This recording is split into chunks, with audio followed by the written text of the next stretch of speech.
Um dos hooks que a gente mais usa no dia a dia, com certeza, é o useEffect, juntamente, claro, com o useState, certo?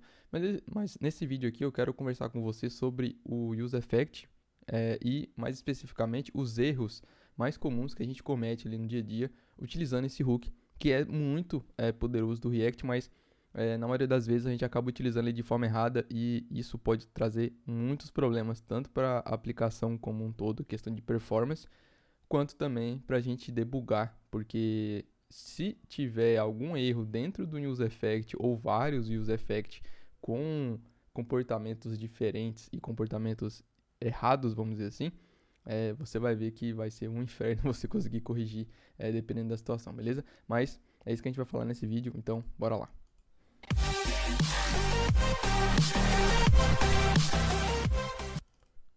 Fala galera, beleza? Júnior Alves aqui. Bom, hoje, né, como eu falei, a gente vai falar sobre o useEffect, tá? Que, como eu comentei também, é um dos hooks mais poderosos para a gente lidar com side effect nos nossos componentes funcionais, certo?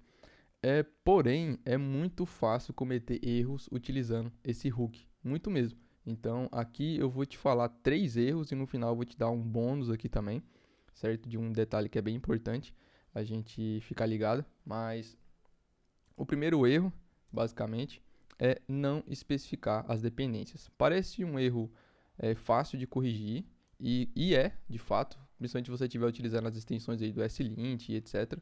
Mas o que acontece, né? Se a gente tiver esse exemplo aqui, o que vai acontecer aqui, né? Como não tem uma rede de dependências aqui, ó, ele está sem uma rede de dependência, então esse console aqui nesse caso, no caso é um console simples e inofensivo, né?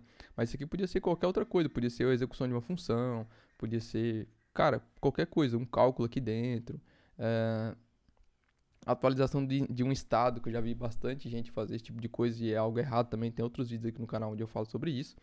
Mas o que acontece aqui, né?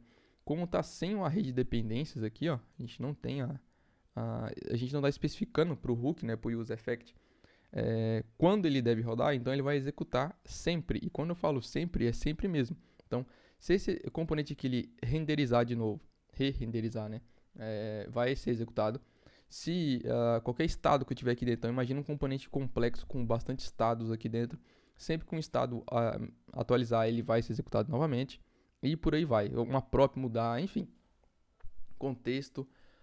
Lógico que alguns dessas situações que eu comentei, de toda forma, o useEffect com a rede de dependências ou não, ele acabaria sendo executado novamente, certo? Mas, do jeito que está aqui, ele é executado sempre, em qualquer situação, ele vai ser executado. Então, como é que a gente corrige isso daqui? Passando, obviamente, uma rede de dependência, certo? Então, nesse caso, como ele não tem dependência nenhuma, é um console livre, então é apenas um console, né? Então a gente só passa um array vazio, certo? E aí, o que um array vazio significa aqui dentro do useEffect, tá? Basicamente, esse efeito aqui, né? O que está aqui dentro do useEffect, chamado de efeito, ele vai ser executado apenas uma vez, apenas quando o componente ele for montado, certo? Então, montou o componente, disparou aqui o console log, certo? Beleza. Esse é o primeiro erro e ele é bem linkado com o próximo erro, tá? Que é quando a gente tem ali dependências faltando numa rede de dependências, tá? Então, como assim? Vamos, por exemplo, o 2 aqui, ó. Então, o que acontece? Aqui, né, como eu estou usando o SLint ali, alguns plugins ali, ele já me alerta desse tipo de coisa, tá? Mas se você não estivesse usando nada disso, você com certeza poderia deixar passar essa dependência aqui que está faltando. Mas vamos lá, vamos entender aqui. Eu tenho dois estados, um setName aqui, um name e um value, certo?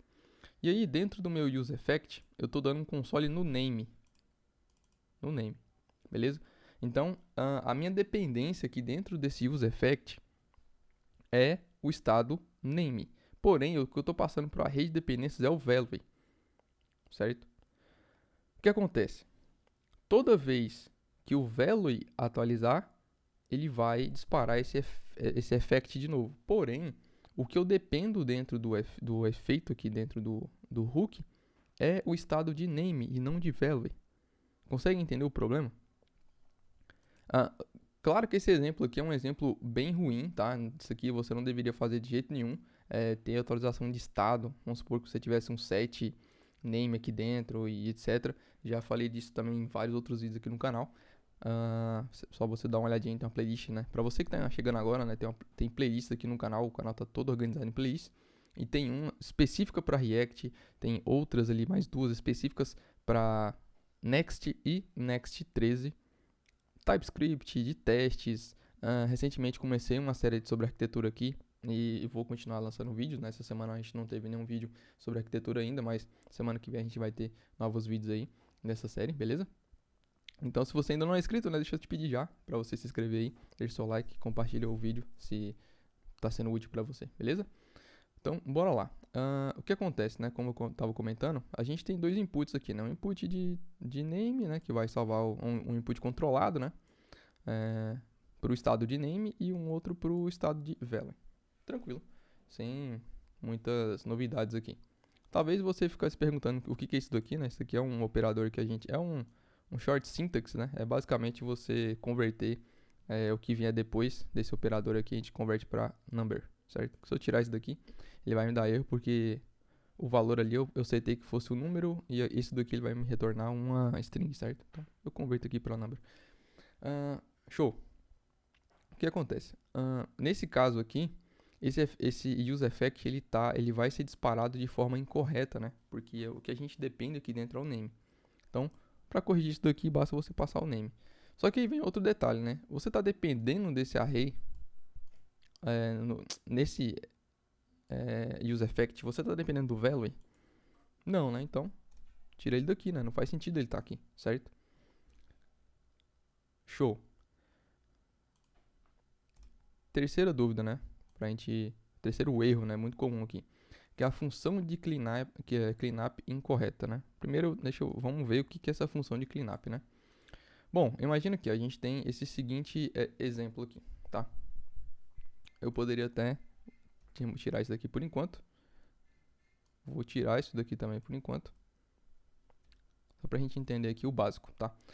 Então você tem um useEffect, ele tá chamando aqui, tem um Axis, e aí ele faz uma requisição para um endpoint X, e aí ele seta aqui, vamos supor que você tivesse um estado aqui para salvar esses usuários aqui desse endpoint, o resultado do endpoint em si, e aí tivesse um outro estado aqui para lidar também com a questão do erro, né? Beleza, nada demais, né? Então você poderia até usar um async await aqui em vez de o then e cat, mas tanto faz, beleza? Só que daí o que acontece? Essa requisição aqui, imagina o seguinte exemplo, o componente aqui ele foi montado em tela, e aí a requisição ela vai ser executada, certo? O componente foi montado, o useEffect, como tem um array de dependências vazio, então ele vai ser executado quando o componente for montado em tela. Beleza. Fez a função aqui, o Axis foi lá, fez o fetch. Vamos supor que deu tudo certo aqui, salvou no estado. Beleza, você renderizou ali, mostrou ali, exibiu para o usuário. Só que, o que aconteceria se o usuário ele entrou nessa tela, o useEffect ele começou a disparar aqui o Axis, né? Ele começou a fazer a requisição e de repente ela foi bloqueada. Ela não foi concluída e o usuário ele trocou de tela. Ou seja, esse componente ele foi desmontado e aí foi montado uma nova página. Vamos supor que ele estava na página de usuários e ele foi para a página de produtos. Antes da requisição ter terminado, ter finalizado aqui. O que acontece? Isso causa vazamento de memória, tá? Porque essa requisição ela não foi cancelada. Ela vai ser executada mesmo após esse componente ele não tá em tela mais, né? Ele não tá vivo mais, vamos dizer assim, né? Ele foi desmontado. Então, como é que a gente corrige isso daqui, tá? Então, basicamente, a gente precisa da função de cleanup, tá? A função de cleanup, ela é executada depois, né, do useEffect. Ele vai ser executada quando o componente ele for desmontado. É exatamente essa situação que a gente tem agora, tá? Então, vou voltar aqui que a gente tinha. Ó. Então, você vai precisar de um controller, certo? Que vem aqui de dentro de new abort controller. E aí, aqui dentro, você passaria aqui, ó, a função retorno. Essa função retorno, ela é a função cleanup, tá?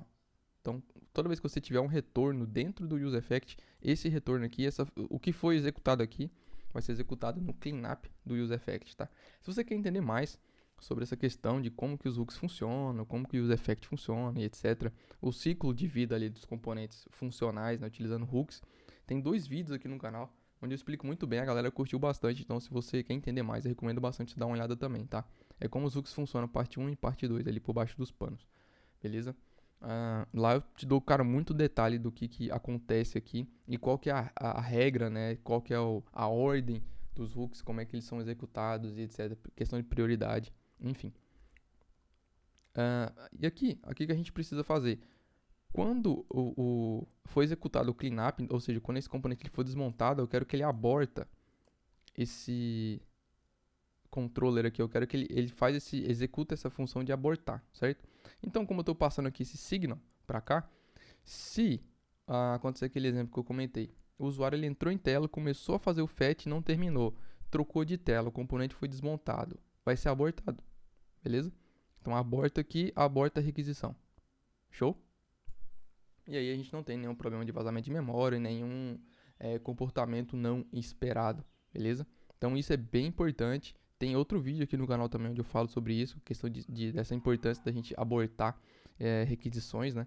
Principalmente quando você está fazendo dentro do UseEffect, que eu também não recomendo você fazer requisições dentro do UseEffect, mas eu sei que a maioria dos projetos a gente acaba fazendo esse tipo de requisição aqui dentro do hook, mas não é o lugar ideal, tá?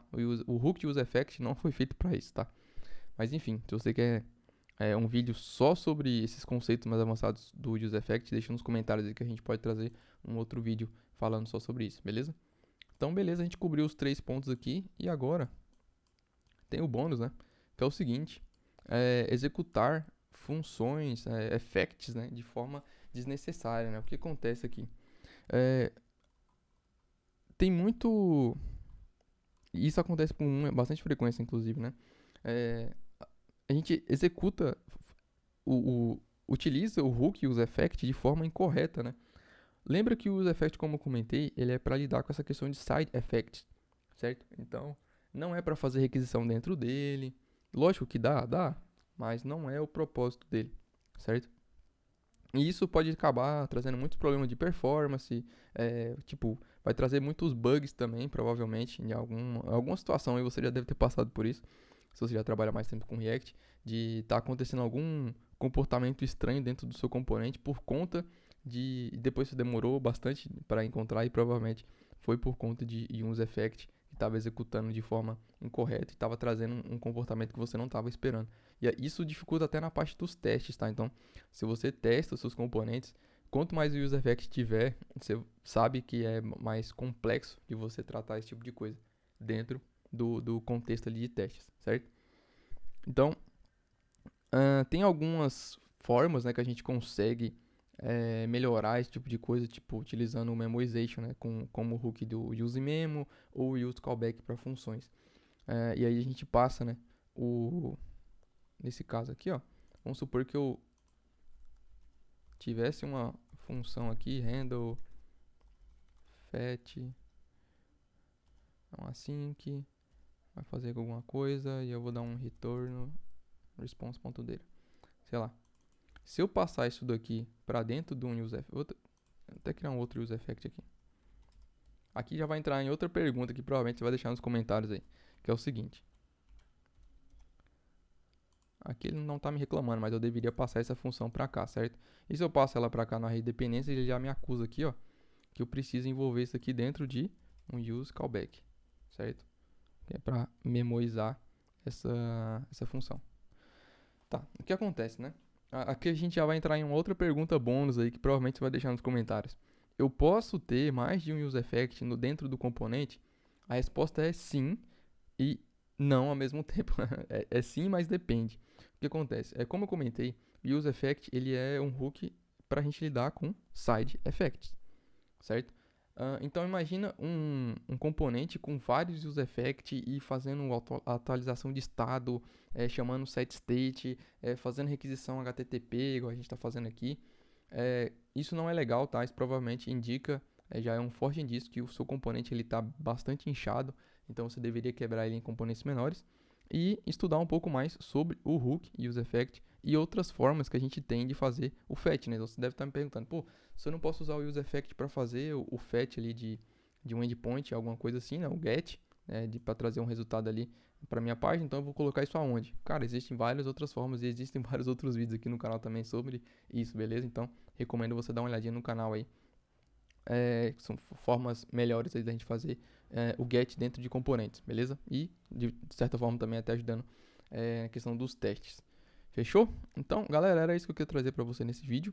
Espero que você tenha gostado. Então, se você aprendeu alguma coisa nova nesse vídeo aqui, recomendo bastante, espero bastante que você tenha aprendido. E se aprendeu, deixe seu like, seu comentário, principalmente, né? Se inscreva no canal, tem muita gente que assiste os vídeos aqui e não é inscrito. E você que chegou até o final aqui, cara, deixe nos comentários aí que você assistiu até o final. Deixa aqui a palavra bônus aí nos comentários, beleza? Pra eu saber que você ficou até o final, que tem muita gente que, infelizmente, sai ali na metade do vídeo, beleza? Então, é isso, galera. Valeu, falou e até a próxima.